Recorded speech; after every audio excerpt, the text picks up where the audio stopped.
quede. Ya. Entonces, el secado se hace hasta la cantidad que uno necesite para el siguiente proceso. El siguiente proceso generalmente es fusión, ¿ya? Pero solo hay exclusivamente para los sistemas de concentración o el material concentrado, ¿ya? Algunos métodos de separación se enmarcan del sistema de separación sólido, líquido, gas. Algunos utilizan el gas, principalmente el secado utiliza el gas en forma directa o indirecta para el proceso de extracción de agua. En estos casos se utiliza como conducción, convección, ¿ya? Extenso número de procesos industriales utilizados, tanto procesos domésticos, agua doméstica, agua residual, un montón de cosas, ¿ya? Puede ser fase continua y dispersa, y bueno, ahí están los pesadores y los filtros. No hay nada más ahí, ¿ya? La separación sólido-líquido, esta es como una descripción más sencilla, en todo caso. Están los sistemas de operación mecánica y los sistemas de operación térmica, ¿ya? Aquí están los tamizajes, espesamiento y la filtración. El tamizaje es como en vez de que el agua se retire, tú retiras el material que está sobre una cierta malla, igual que un arnero, ¿ya? El espesamiento utiliza el sistema de sedimentación con oxidación, ¿ya?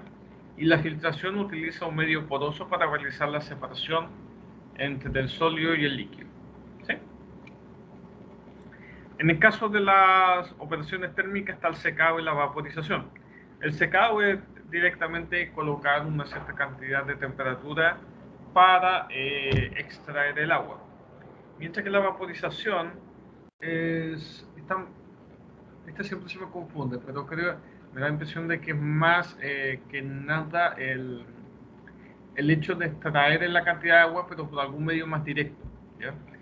Pero esto lo voy a buscar bien. Generalmente nunca lo uso, ¿ya? Porque el secado, por ejemplo, están los medios de conducción, convección, inclusive radiación. Entonces quizás la vaporización, dependiendo del tipo de área, lo confundan también con un secado, dependiendo del mecanismo que se ha desarrollado. Pero lo voy a mirar. Bueno, en términos de espesamiento, bueno, existen las fuerzas gravitacionales, ahí están los pesados y el clarificador, y también existe un equipo con fuerza centrífuga, que están las centrífugas y el hidrociclón.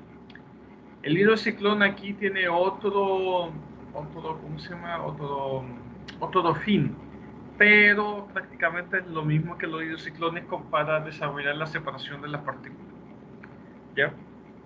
Eso. Este es más o menos un espesamiento, ¿ya? Este es un equipo de laboratorio, eso sí. Y está regido bajo la ley de Stokes. O sea, uno podría modelar estos sistemas a través de ¿cómo se llama? La nivelación de fuerza o la descomposición de la fuerza asociada a la ley de Stokes, ¿ya? Entonces aquí ustedes tienen una pulpa que en un tiempo X está completamente homogénea, y posteriormente se separa en dos sistemas no homogéneos y de dos fases.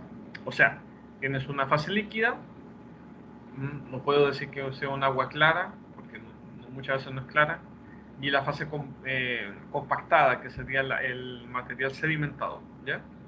Entonces la ley de Stokes establece cuánto es la velocidad que genera para hacer esta separación. La filtración está relacionada esencialmente a esto, tener un medio filtrante o una malla, pero muy pequeña, una tela, y se va generando un queque, o sea, se va depositando un material y a través de la presión, puede ser presión gravitacional o presión atmosférica o una presión positiva, o sea, colocarle presión, ya sea positiva que se inyecta o presión negativa que succiona, se va extrayendo una cantidad de líquido, no necesariamente agua, pero puede ser líquido. ¿Bien? El secado, como sale acá, es un proceso de transferencia de calor, ¿ya? Y aquí es prácticamente lo mismo. Los equipos industriales para secar estos materiales siguen el mismo principio que una secadora de pelo, ¿sí? Mientras que la centrífuga es esto. Son como estos equipos secar las lechugas, por ejemplo, que uno genera un movimiento y va expulsando la cantidad de líquido que va reteniendo el material. ¿Ya? En este caso una verdura. Pero en el caso de los minerales no lo he visto mucho, la verdad es que nunca he visto una centrífuga aplicada a eso, ¿ya? A equipos industriales. Ok.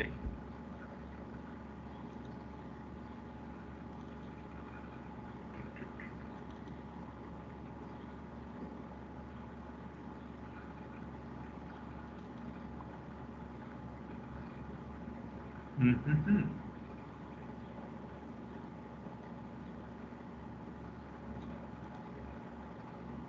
Bueno, esto ya lo vimos, ya, ya lo expliqué. Bueno, aquí están los equipos de separación, es prácticamente lo mismo, aquí no hay problema, esto también, esto también. Ya, aquí se generan algunas definiciones importantes. ¿Qué es el espaciador? Es un equipo que trabaja de forma continua. Bueno, también existen los equipos batch o discontinuos, que son las pruebas de laboratorio. Tiene un rastrillo que sirve para empujar lentamente el material, ¿ya? Es como para ir extrayendo el material hacia el centro que está la descarga. Ahí lo vamos a ver, ¿ya? Y las partículas se van sedimentando en forma, eh, eh, no sé, en forma homogénea, no sé si tan homogénea, pero sí se van sedimentando bajo la ley de Stokes. Es eso, ¿ya? En sí el espesamiento y el espesador son equipos muy sencillos. Bueno, el espesamiento no necesariamente es sencillo, pero el equipo del espesador es muy sencillo, ¿ya? El espesamiento es la operación que su nombre indica. La sedimentación es el proceso de sedimentación de la partícula, un proceso de generar esta suspensión y que caiga, ¿ya? Porque hay partículas que no siguen la ley de Stokes y no necesariamente caen, ¿ya? Una partícula sólida, en la sedimentación de partículas. eh, Aquí está lo mismo que en algún momento les comenté de la velocidad de equilibrio o la velocidad terminal, ¿ya? En este caso sería lo inverso de lo que sucede con la velocidad terminal de las burbujas, ¿ya? Las burbujas, de acuerdo al proceso de aplicación de los espumantes, generaba un proceso de velocidad terminal y posteriormente se estabilizaba. Aquí es lo mismo. En el caso de la burbuja era un proceso en forma ascendente, mientras que acá es un proceso en forma descendente. ¿Ya?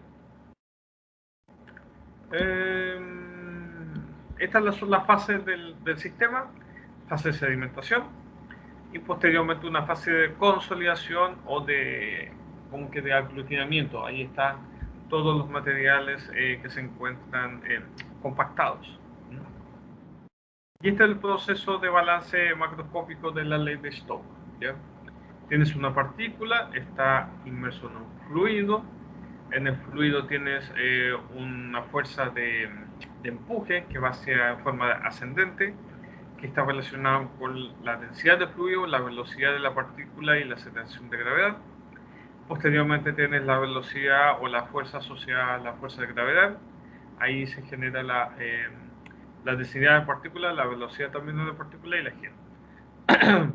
Como la densidad de la partícula es mayor que la densidad del fluido, esta fuerza es mayor. Y aquí existe otra fuerza adicional que está relacionada con ¿cómo se llama? Con el fluido. Por eso tiene el R, que es el Reynolds, ¿ya? Y ahí está la viscosidad y otras cosas. Esto no lo hacemos en general, pero es para explicarlo, ¿ya? Entonces, cuando esta fuerza se encuentra mayor a esta otra, significa que el sistema es de orden eh, descendente o que se sedimenta la parte inferior del sistema. Si esto fuese mayor, significa que tendrías una fuerza de empuje, por lo tanto ascendería. ¿Ya? Es eso.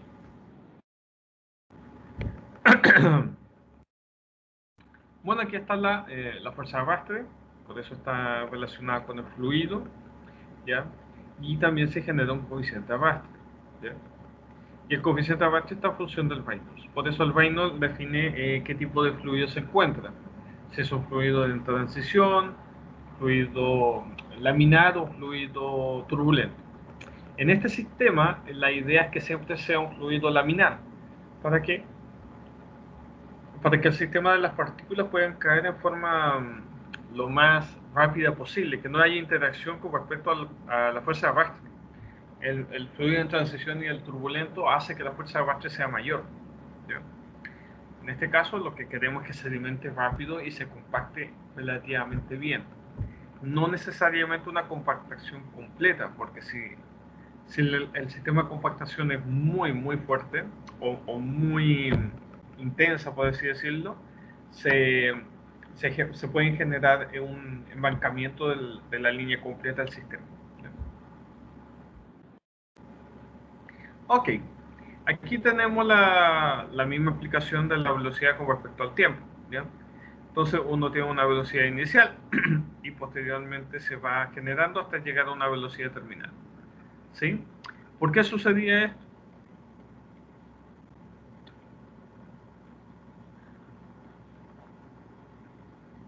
Por la presión, profe, que a mayor profundidad había mayor presión.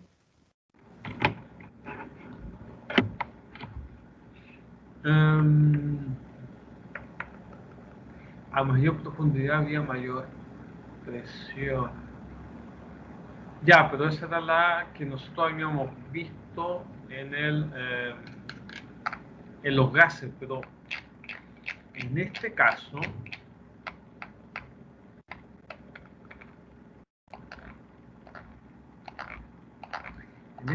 no creo que sea tan significativo. A ver. Si nosotros vemos acá, para que la velocidad de esto sea constante, esta velocidad tiene que ser una relación de la fuerza en función de la gravedad y la densidad de la partícula. Entonces, la única relación para que pudiera hacerse esto constante, y partiendo de esta base de acá también, es que, bueno, aquí está la diferencia de presión, ahí podría ser, ya, ¿qué otra alternativa podría ser aparte de la diferencia de presión?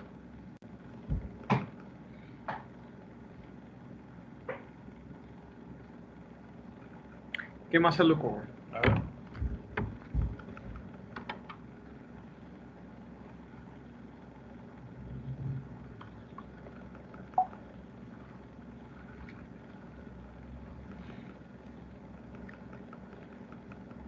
¿Aló?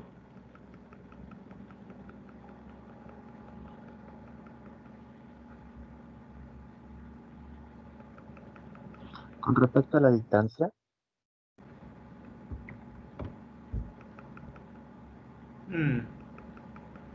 De aquí hay una cosa importante, o sea que cuando ustedes ven un gráfico, lo primero que tienen que también mirar son qué ejes tiene cada uno de los gráficos. Aquí te está diciendo el tiempo en función de la velocidad. La distancia podría estar relacionada con la velocidad porque es una mezcla. La velocidad, distancia partido por tiempo. Pero aquí te lo entrega en función del tiempo. Entonces llega a una velocidad terminal debido a que llega a un punto del tiempo en que la velocidad es constante. ¿Ya? Por lo tanto, lo que sucede es que existe un equilibrio de la fuerza. ¿Ya? Y ese equilibrio de la fuerza está relacionado a un punto en donde posiblemente la fuerza de gravedad que empuja hacia la parte inferior controla y domina la otra fuerza que estaba en los costados. O sea, la fuerza de empuje con respecto a las fuerzas de... ¿Cómo se llama? Las fuerzas de... esta, ¿ya? Por eso, si esta fuerza de arrastre se mantiene constante o el reino se mantiene constante, la única más importante pasaría a ser la fuerza de gravedad. La relación de la altura, que está relacionada con la presión, que sería acá, esta de acá, que es un delta de presión, no este delta de densidad, pero debería haber un delta de presión, ¿ya? Me da la impresión de que se vuelve poco significativo en términos de la cantidad del efecto que podía generar, porque yo creo que debe estar mucho más dominado por la densidad y el tamaño de la partícula. ¿ya? Eso. Por ejemplo, acá, ¿qué tenemos? Tenemos tiempo en segundo, velocidad en segundo, en centímetros por segundo, y aquí tienen distintos tamaños. ¿Por qué sucederá eso?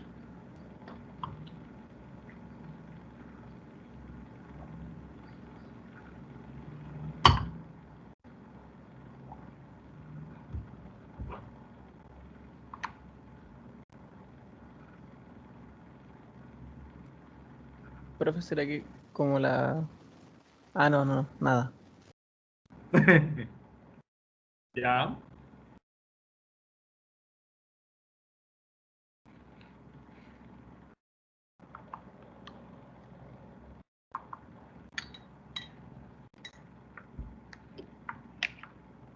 ¿Qué más?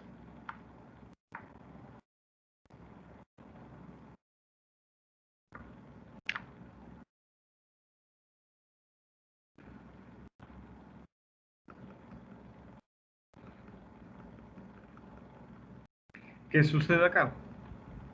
Aquí ustedes tienen una gráfica del el tamaño de la partícula en función del tiempo, en este caso el procesamiento, partido por la velocidad de sedimentación. ¿Qué sucede acá?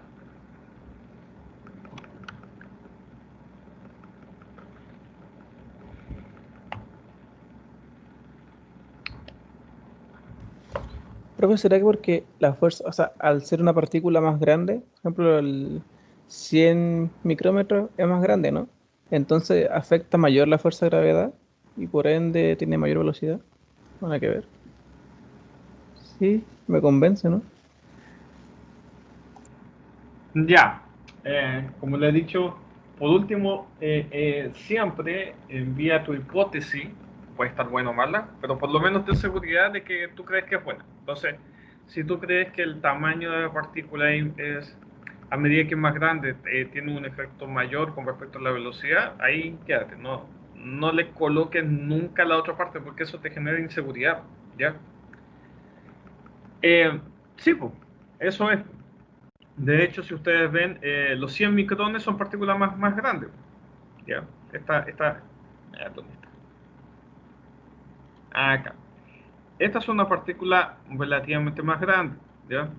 De hecho, 100 micrones es como el tamaño de, no sé si ustedes lo han tocado, pero 100 sería como la sensación de, eso es muy grueso, como de harina. ¿Ya?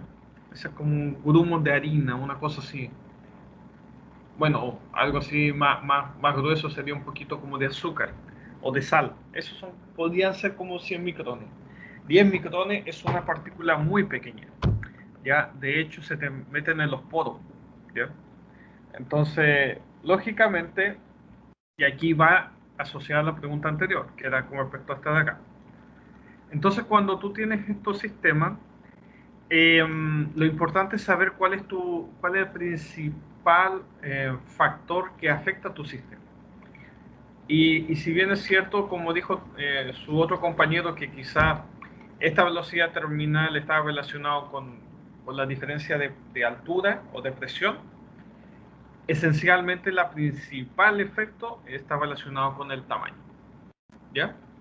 Entonces el tamaño, a medida que el tamaño es más grande, se genera mayor velocidad, por lo tanto el proceso se vuelve más productivo, porque ¿cómo se llama? Puede procesar más cantidad, generar la sedimentación y obtener los dos productos necesarios y deseados. ¿Ya? A medida que decrece el tamaño, se vuelve más complicado. De hecho, su velocidad se estanca. Acá.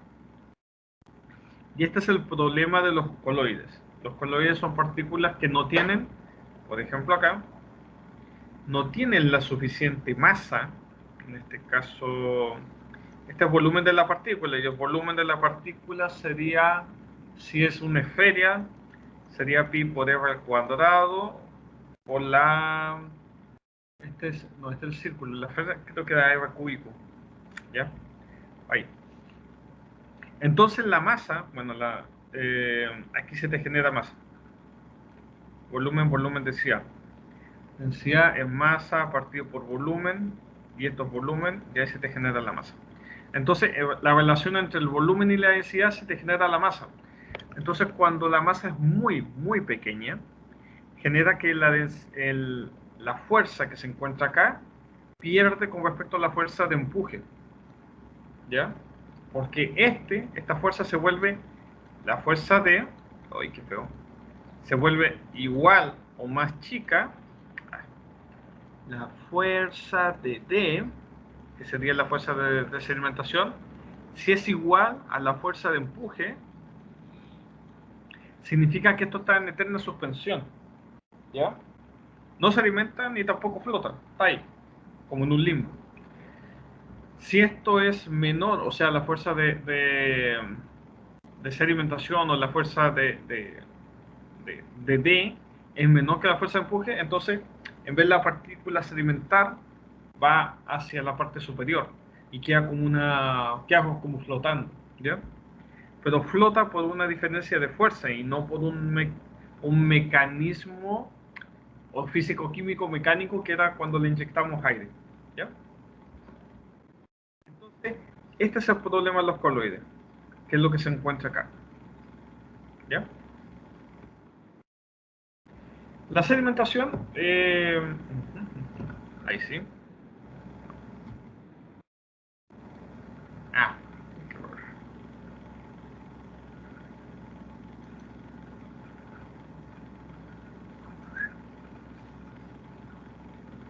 Es esto. Por ejemplo, este video creo que se lo subí ya. Bueno, esta es la sedimentación en función de dos partículas que tienen diferentes tamaños, por ejemplo. Entonces, cuando tú tienes un tamaño mucho más grande que el acostado, la velocidad se vuelve más rápida, lógico, ¿ya? Entonces, eso explicaría, por ejemplo, el caso anterior de estas gráficas. Entonces, ¿cuál es el problema? En este caso, por ejemplo, es del mismo tamaño, pero ¿cuál es su diferencia acá? ¿Cuál sería la diferencia entre estos dos? Teniendo el mismo tamaño. La densidad. Exacto. ¿Ah? Exacto. Nada más que la densidad, por lo tanto, por ejemplo, si ustedes están en una separación sólido-líquido de un concentrado de cobre, o un concentrado de oro, un concentrado de plata, es totalmente distinto a un relave. ¿Por qué?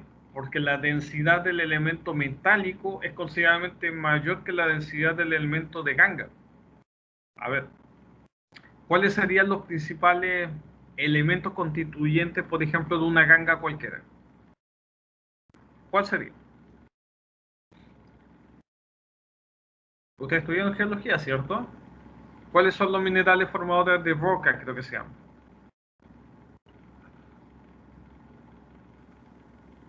Los formadores de roca, o sea, el piroxeno, el anfibio, ¿eso? ¿Ya? ¿Y de qué está constituido en general?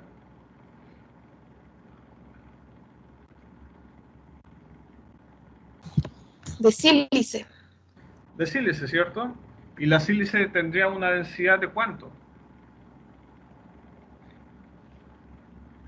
No sé. ¿Cachai? Entonces, por ejemplo, aquí, por ejemplo, una búsqueda rápida, sílice. O si ustedes quieren, si densidad, sílice. Entonces la densidad del sílice es 2.65 aprox.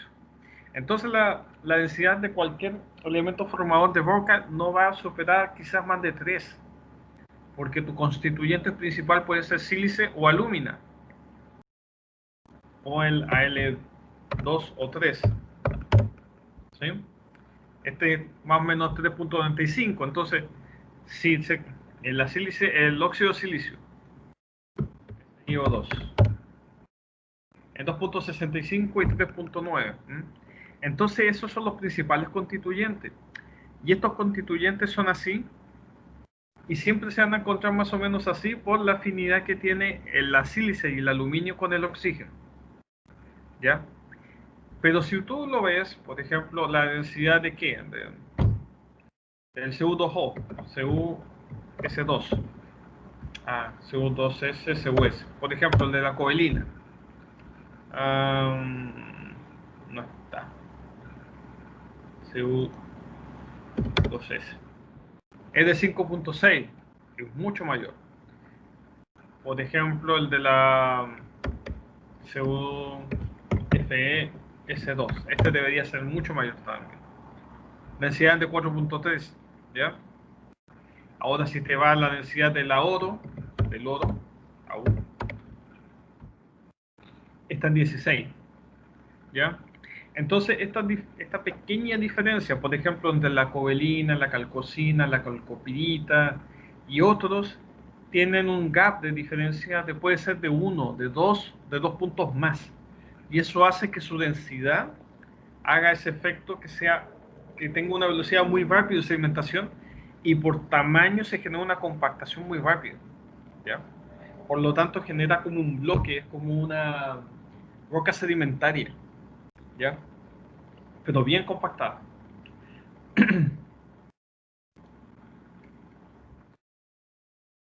Ok, entonces, ¿qué sucede? En general, todos los procesos tienden a ser o tienden a buscarse en dos formas. Eficiencia y, ¿cómo se llama? Principalmente proceso de eficiencia. O sea, que si yo tengo un equipo o un sistema que me va a desarrollar el proceso sea lo más rápido posible. Entonces, al igual que en la flotación, que teníamos ciertos reactivos, ¿qué reactivos tenían en la flotación?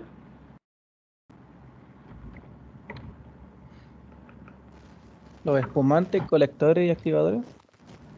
Ya. ¿Cómo te llamas a todo esto? Francisco Rojas. Ya. ¿Qué más estuvo hablando? Había una loquilla, no sé quién es. Yo, Paola Flores. Eso. ¿Alguien más habló? ¿Alguien más? Ok. Ya. Entonces,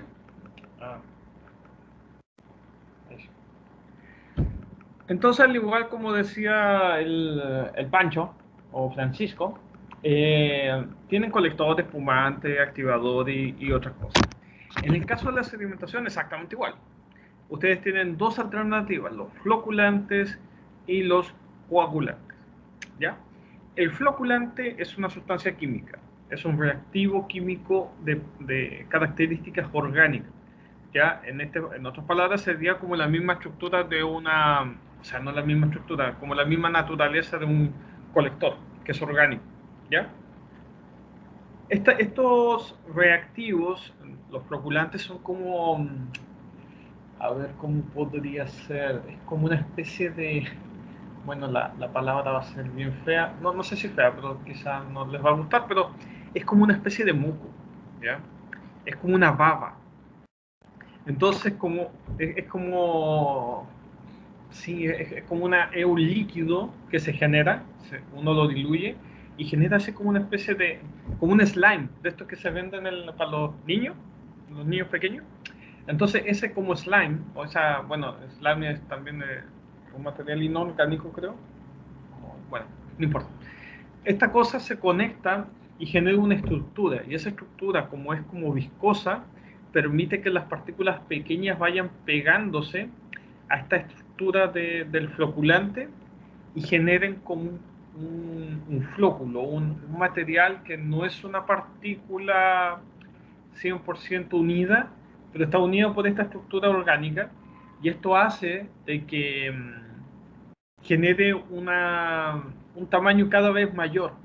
Y al tener un tamaño cada vez mayor, de acuerdo a la ley de Stokes, te permite que tenga mayor peso o mayor fuerza la fuerza de sedimentación, y esto hace que caiga mucho, pero mucho más rápido. Y por otro lado están los coagulantes. Los coagulantes son sales, son materiales inorgánicos. Y estos pueden ser, por ejemplo, sulfato, cloruro, los carbonatos, y hay varios tipos. Y trabajan a través del proceso de, ¿cómo se llama? De interacción físico-química. O sea, ¿Se acuerdan que era el potencial Z? Esto lo voy a... Esta versión me lo pasó, o sea, de hecho lo tengo que incorporar para un tesista.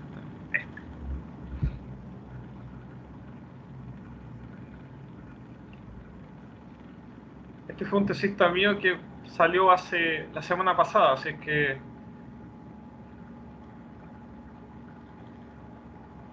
por aquí se ve bien lo que es el concepto del potencial Z. Acá. Entonces el concepto del potencial Z era que las partículas, tenía una partícula que estaban cargadas positivamente, existía una zona que era la capa Stern y posteriormente tenía la doble capa, es primera, segunda capa.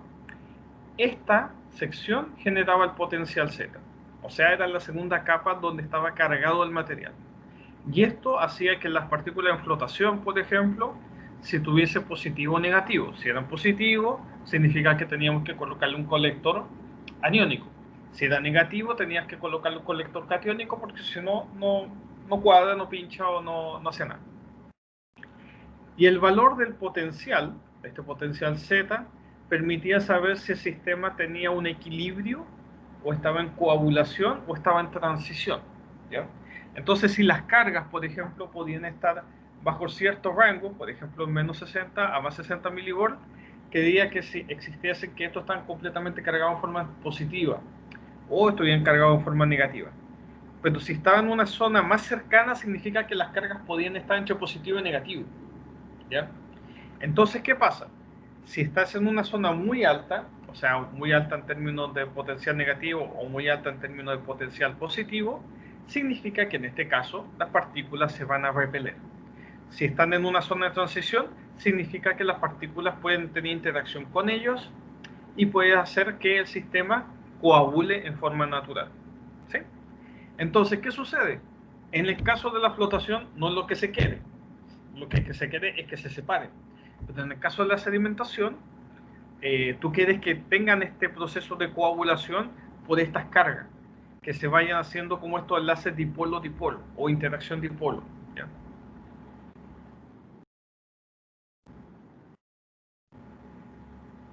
Creo que está por... no.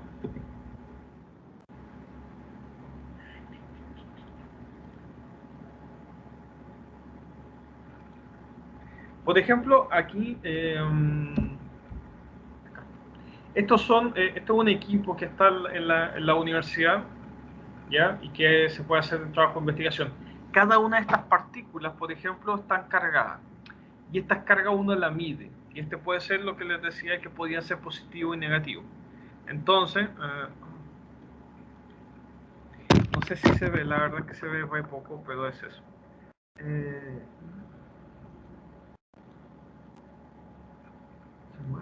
Ahí está. Ahí se va moviendo, ¿no? Hay un pequeño flujo y ahí se mueve. Cada una de estas caraquitas son pequeñas partículas de tamaño de micrómetros o de micrones, ¿ya? Entonces, ¿qué sucede? No,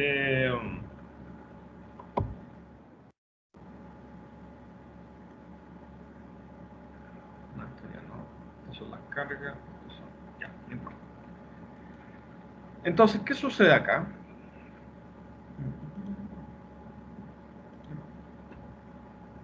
Ahí. Entonces, ¿qué sucede? Para algunos casos, alguna sal insoluble lo que hace es que la partícula modifique o se encuentre en una zona de transición. Entonces, los minerales se encuentran en esta doble capa o la capa Z, potencial Z, con cargas superficiales que pueden ser positivo, catiónico o aniónico. Y por lo tanto, como todos están en una relación catiónica-aniónica, pueden interactuar entre ellos formando un coágulo, ¿ya? Estas son las estructuras, por ejemplo, ahora, eso es importante. ¿Qué es lo que generalmente más se utiliza en la flota, en especialmente en la industria minera? Y en general se utiliza el floculante. El coagulante es bastante menos utilizado. Yo no conozco que se utilice, de hecho, ¿ya? ¿Y por qué? Porque tú le estás colocando una sal inorgánica al agua o al líquido y posteriormente ese líquido interactúa en todo el sistema. El agua que él recupera se va a unos tanques de acumulación y posteriormente lo inyectas de nuevo, por ejemplo, al molino, o lo inyectas de nuevo a la celda de flotación. Entonces, si tuviste un efecto como este de repulsión o atracción, te va a influenciar o te va a inducir algún problema también en la zona de flotación, ¿ya? Por eso en general no se utiliza mucho el coagulante, sino se utiliza el floculante. Y el floculante es esto, este como chorizo, este es como un tubo, y este tubo es la sal, es como un enjambre, un panal, ¿ya? La estructura orgánica o sistema orgánico se encuentra acá, ¿ya? Entonces hay floculantes de cadenas orgánicas mediana, pequeña y grande, ¿ya? Y cada una de estas estructuras tiene distintos tipos de características, ¿ya? Pero en general, la idea del floculante es generar esto, ¿sí? Entonces es como que fuese justamente como una culebra, es como podría ser como una serpentina. Y esta serpentina empieza a que tiene como distintos pelitos o conectores y ahí van captando las distintas partículas. Y posteriormente esta serpentina o este como gusanito se conecta con otros tipos de partículas o con otros gusanitos y eso hace que genere un flóculo de mayor tamaño. Y todo ese flóculo de mayor tamaño, por ejemplo acá, se unen todos esos y lógicamente eso es mucho más grande en tamaño que uno de estos. Por lo tanto, en términos de velocidad, esta es de una mayor velocidad que esta otra, ¿sí? Bueno, aquí están los mecanismos, aquí están las distintas partículas suspendidas. Después se generan estos flóculos, se empiezan a unir y empiezan a sedimentar, ¿ya? Por ejemplo, ¿cuál es el proceso ideal? Aquí ustedes tienen, bueno, esto no sé si son estos que se usan en la cocina. Bueno, no importa. Ahí tienen un tupper o tienen un tubo y estas cosas. Esto también lo hacemos en la universidad, ¿ya? Por si acaso en algún momento alguno de ustedes quiere trabajar ahí, en su tesis, por ejemplo. Y de hecho hay un alumno de minas que ahora está estudiando un doctorado o un magíster, creo que de esta cosa. No me acuerdo bien, ¿ya?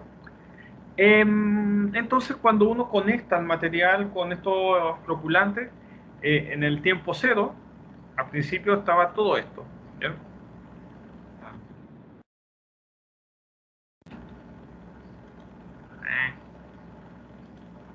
Like a bird. ¿Dónde? Había una lupa acá. Acá. Ahí sí.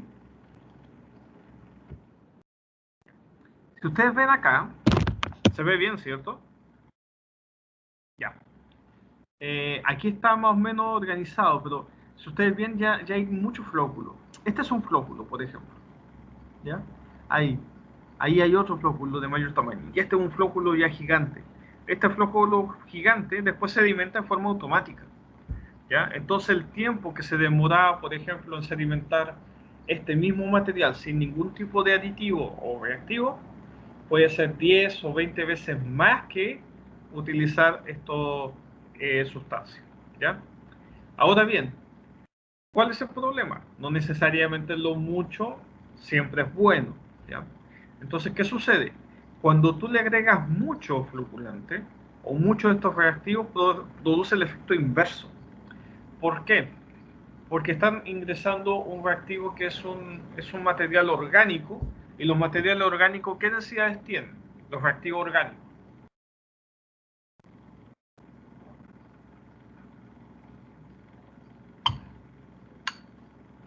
¿Aló? ¿Hay alguien?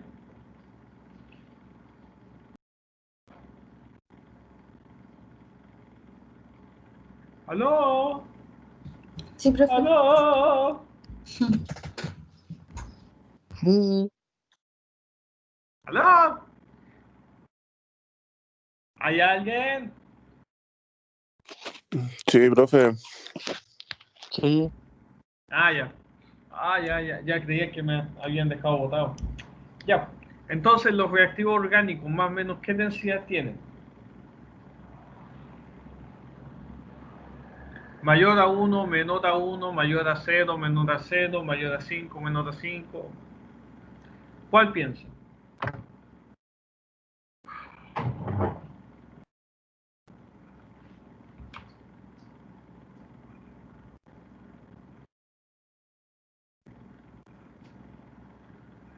Hola, bebé. ¿Qué estás buscando? El iPad. Ah, ahí está. Ahí. Ya. ¿Qué densidad?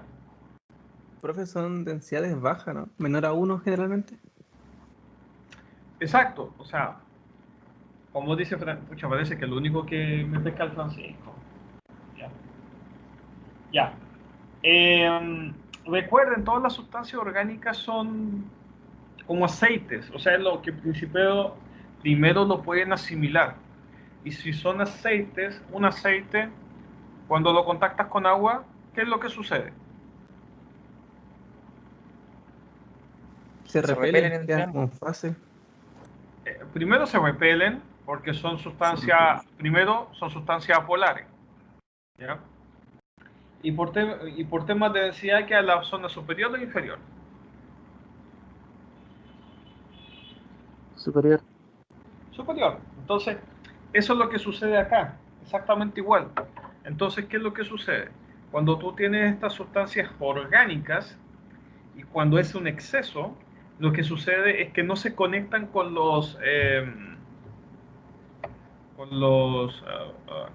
No se conectan con las partículas, se conectan entre ellas, ¿ya? O sea, no se genera este proceso, se tiene el gusanito por acá y en vez de tener una partícula, se conecta con otro gusanito, con otro gusanito, con otro gusanito, con otro, con otro, con otro, con otro, con otro. Entonces, se genera un clómero o un flóculo, pero en vez de bajar por densidad, en vez de bajar, no pasa, sube. Porque su densidad, independiente que sea un flóculo, es un flóculo de menor densidad del agua o del líquido. Entonces, queda en la parte superior. Por eso el exceso no necesariamente es bueno. Ok. De acá tenemos el proceso de sedimentación. El proceso de sedimentación establece una gráfica y esta gráfica la van a ver siempre, ¿ya? Es un proceso primero en un tiempo 0,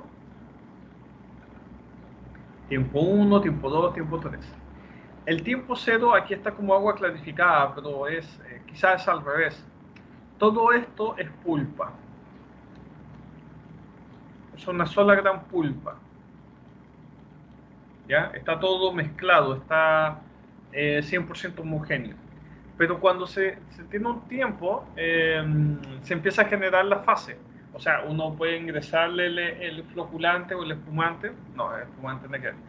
El floculante o coagulante, lo dejan un cierto tiempo y se generan estas fases. La primera es una fase de líquido, posteriormente una fase de transición y la fase de compactación. Cuando pasa más tiempo se generan un aumento de la fase líquido, reducción de la fase de pulpa y aumento de la fase de compactación hasta llegar a este punto, ¿ya? Entonces esta línea representa la línea entre la fase líquido y la fase de pulpa o la fase de compactación. El punto de equilibrio o el punto final es la altura que se queda o se mantiene en la fase de compactación. Por lo tanto, todo este es el depósito, es el material, es el sólido. ¿Ya? Ahí. Es el sólido. Por lo tanto, esta gráfica es la gráfica de evolución de la sedimentación. Y que se encuentra ahí. Pero hay que recordar, este es un proceso como inverso. ¿Ya? Esto quiere decir que está aquí, por ejemplo, es una probeta de 30 centímetros de altura que en tu primer tiempo es pura pulpa. Cuando llegaste a la zona, por ejemplo, aquí hay 50 segundos está por acá, por ejemplo, 2 segundos, está a casi 28 centímetros de altura y aquí existe una zona de agua clarificada. Después al siguiente tiempo tiene 5 centímetros. Después a otro tiempo tiene prácticamente ya 10 y así sucesivamente. Acá es que ya está la probeta, por ejemplo, una cosa así. Aquí está la probeta y aquí es puro sólido y aquí es pura agua clarificada. ¿Sí? Entonces es inverso como lo que se podía pensar. Ok.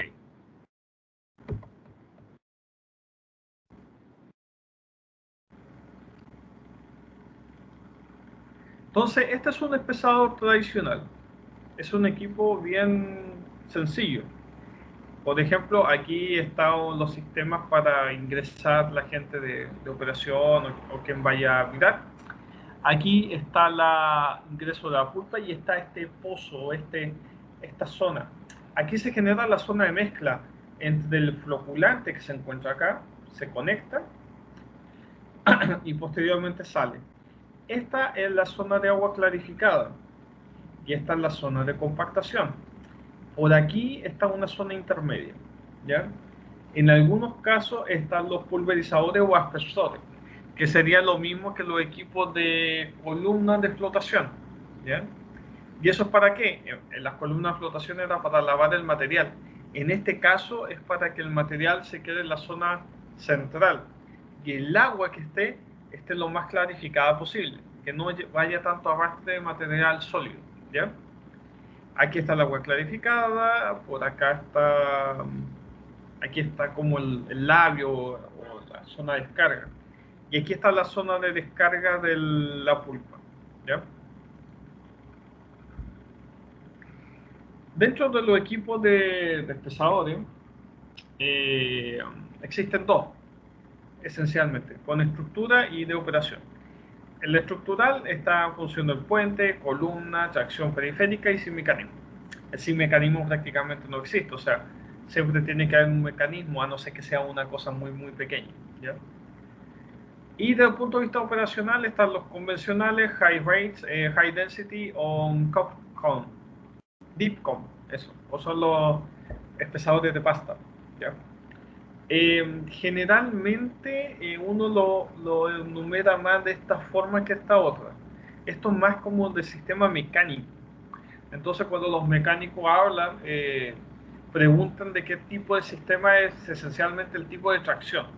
O sea, cómo se mueve esta rastra, ¿ya? Entonces, por ejemplo, el de puente o el columnar, por ejemplo, este debe ser de columna, entonces genera una columna y ahí está la rastra. Entonces es un solo gran sistema.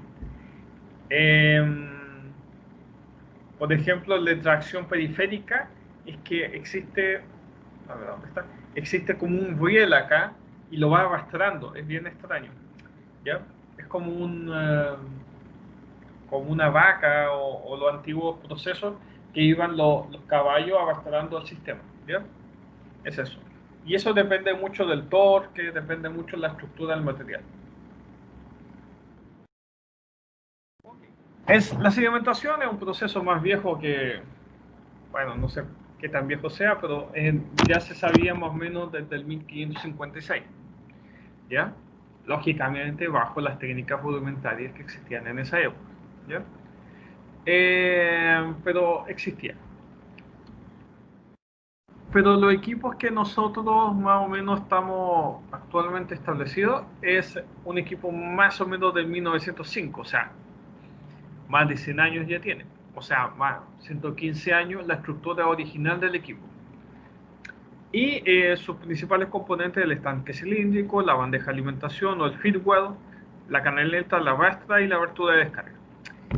En general, ¿por qué sale hasta 105, en 1905? Porque al igual que el proceso de floculación o de flotación, el principal cambio tecnológico fue el reactivo. O sea, en el caso de la flotación fue el colector. En el caso de la sedimentación posiblemente fue floculación o el floculante. Este da los primeros espesadores de Oliver Inc. De 1905. Si ustedes ven, este espesador es prácticamente el mismo tipo de equipo que el que ustedes ven en la simulación de acá. Exactamente igual. Ahora, este es un equipo mucho más grande que este otro. El original que se encontraba acá, este debe ser un equipo bastante pequeño. ¿Ya? Esta cuestión tenía que moverla. Ya. Aquí están los espesadores convencionales. Los espesadores tienen el agua clarificada, tienen una pulpa de consistencia de alimentación. O sea, la consistencia de alimentación es que la pulpa tiene el mismo porcentaje sólido que venía en la alimentación. ¿Ya? La pulpa de transición, la pulpa de compresión y la pulpa sedimentada. Entonces, a medida que baja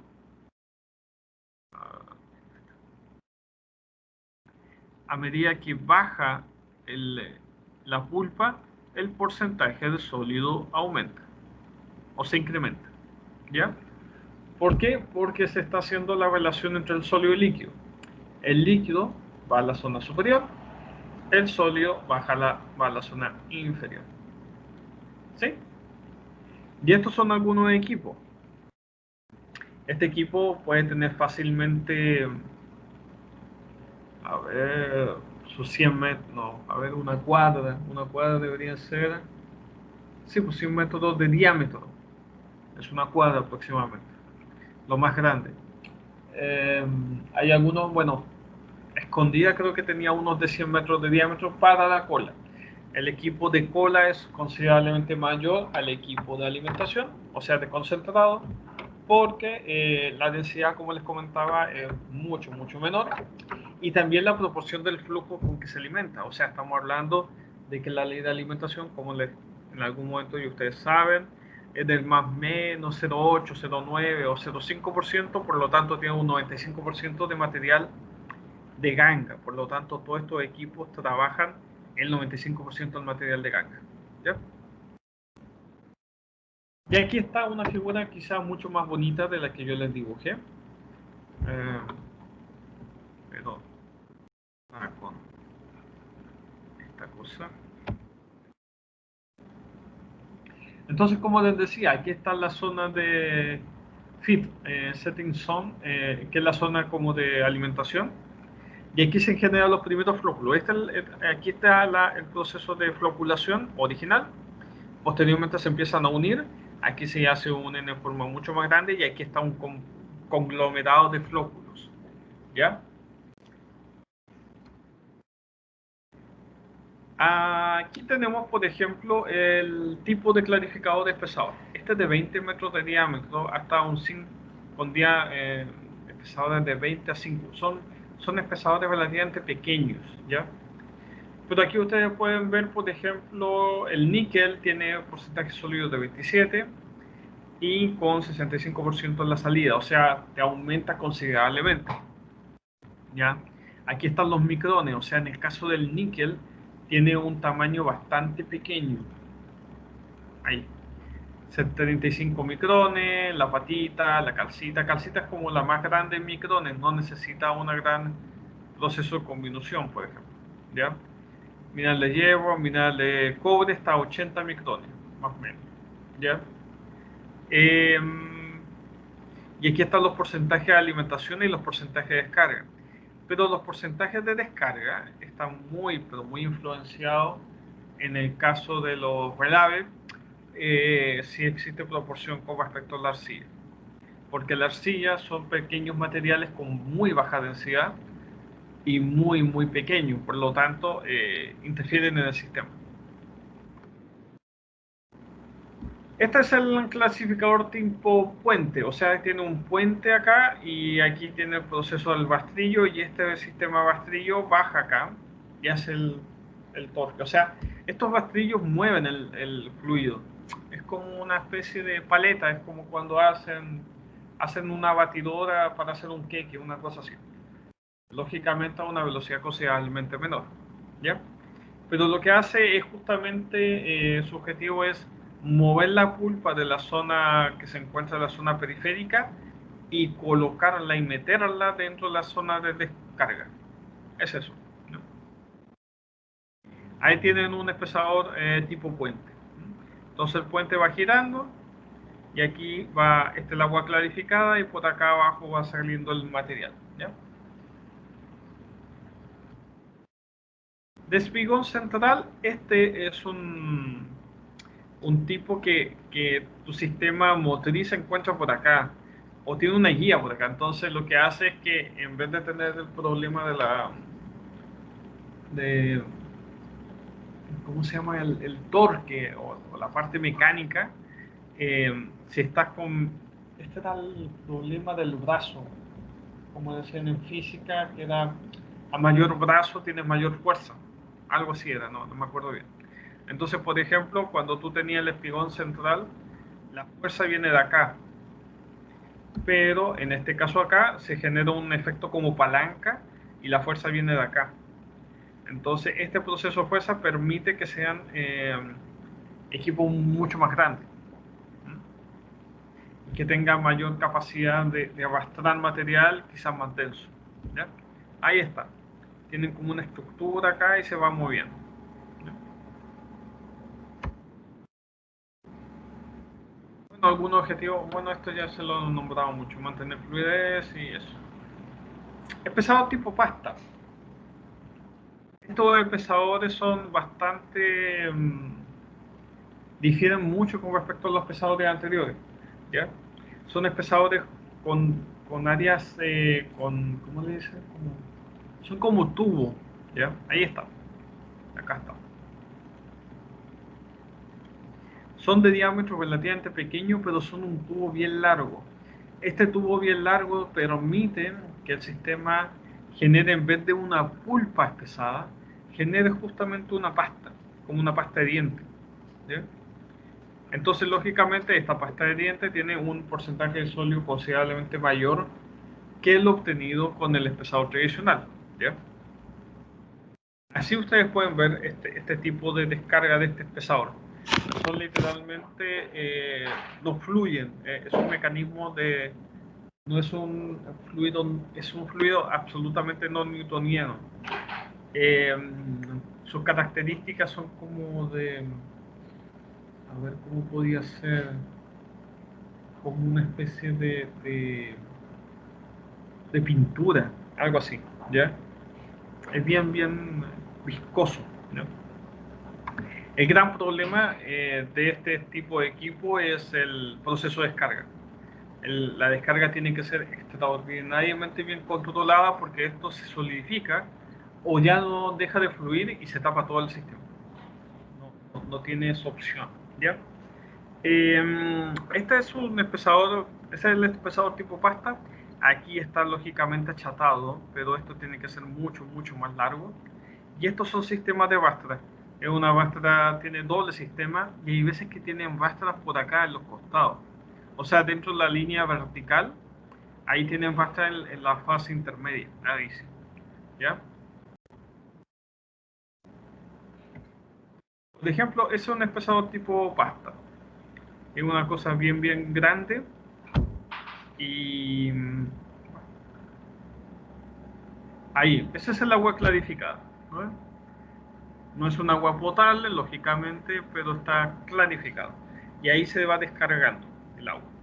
Si ustedes ven por acá, aquí están los motores que hacen girar las rastras, por ejemplo, ahí está el agua.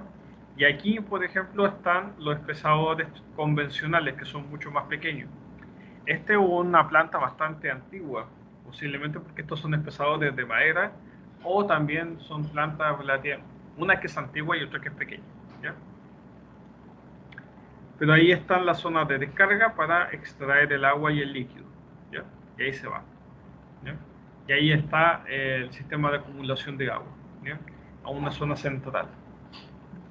Y después esa misma agua son las que se distribuyen hacia la molienda o lo que sea.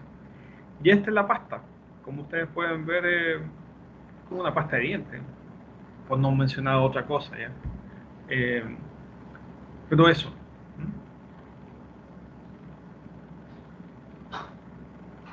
Estos videos creo que sí ya se los subí también. No sé si hay algo más. Parece que no.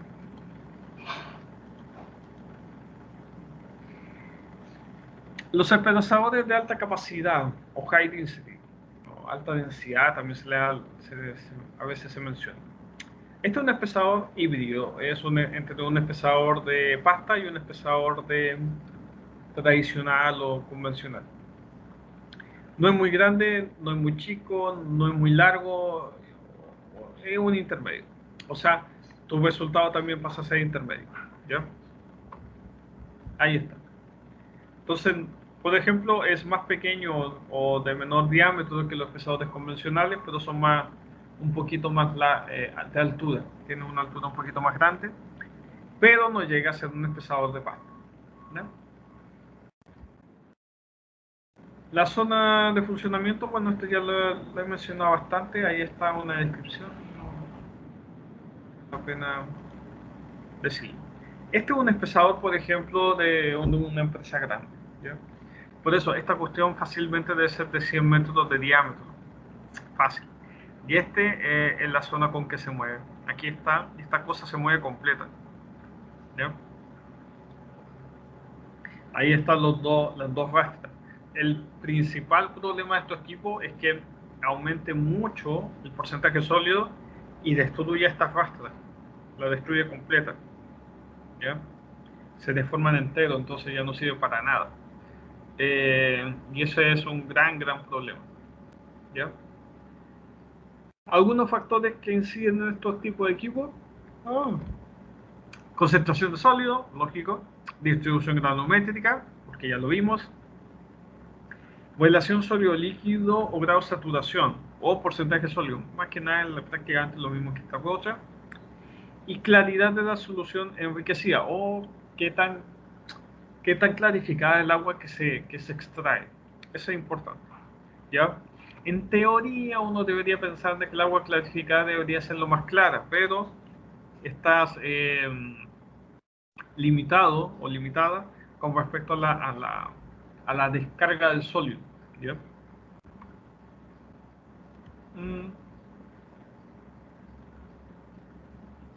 Acá prácticamente lo mismo, operación... ya. Una cosa sumamente importante, por ejemplo, es esto. El gel stress. Esto ya lo vimos en otro caso.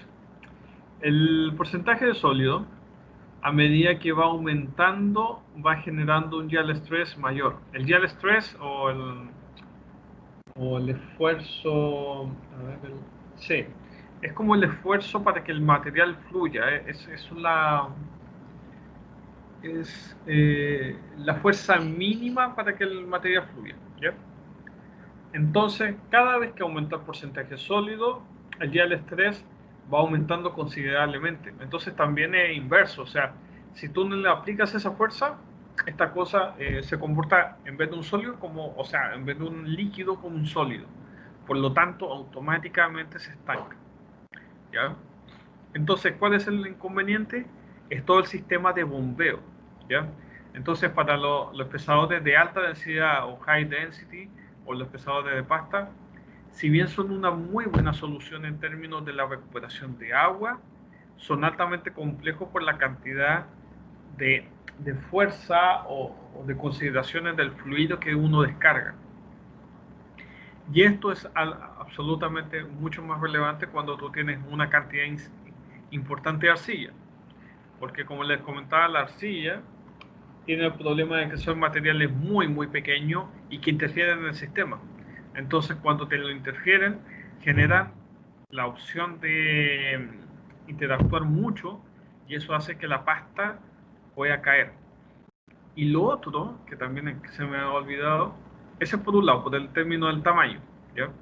Que también la arcilla puede ser de que el tamaño, como es tan pequeño, no interactúe con la pasta, con el floculante, con el coagulante y se vaya a la zona del líquido. Por lo tanto, en vez de ser una agua clarificada, genera como una agua muy turbia. Pero además, el tipo de arcilla, hay varios tipos, ¿ya? Y uno de los tipos es que a medida que tú tienes este proceso de gel stress o de esfuerzo de fluencia, también creo que se le llama, te lo aumenta, te lo duplica. Por lo tanto, se vuelve cada vez más viscoso, más complejo. Entonces, en vez de tener un efecto positivo, es un efecto altamente negativo. ¿Ya? Bueno, aquí están algunos métodos de, ¿cómo se dice esto? De cuantificación de los tipos de pulpa, ¿ya? Este es el efecto del cono Abrams cono, ¿ya? Y el Vogel. Esto yo lo he visto mucho para la caracterización de los, ¿cómo se llama esto? De los tranques, pero también ustedes lo usan en las pulpas como de enfriamiento ¿cómo se está cuestión cuando hacen los hoyos para colocar los explosivos? No me acuerdo cómo se llama esa, como dicen para hacer la perforación, algo así era, ¿ya? Entonces, ¿por qué? Porque dentro del sistema de perforación tú tienes que igual refrigerarlo. Entonces la refrigeración se hace con una pulpa, ¿ya? Se hace con un sistema hidráulico para que no haya un calentamiento excesivo y haga una deformación completa. Entonces, para saber la calidad de la pulpa que están ingresando para retirar el exceso de temperatura, es que se hacen estos conos de Abraham. Algún circuito general, aquí ustedes tienen, por ejemplo, la alimentación se distribuye en dos espesadores, siempre hay dos bombas, a lo menos, una bomba operativa, en otro en standby. ¿Ya? El sistema de suministro de los reactivos se conecta y sale. Es bastante simple, ¿ya?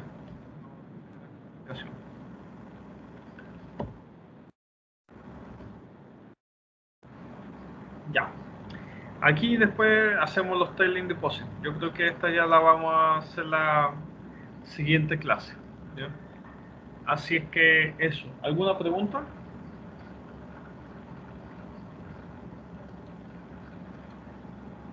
¿Aló? No, profe, por mi parte no. Ya. Profe, disculpe. ¿Sí? Con la mayoría de los niños tenemos un grupo en WhatsApp y hicimos el tema de la votación que usted planteó de la prueba para el día jueves de la próxima semana. ¿Ya? Era para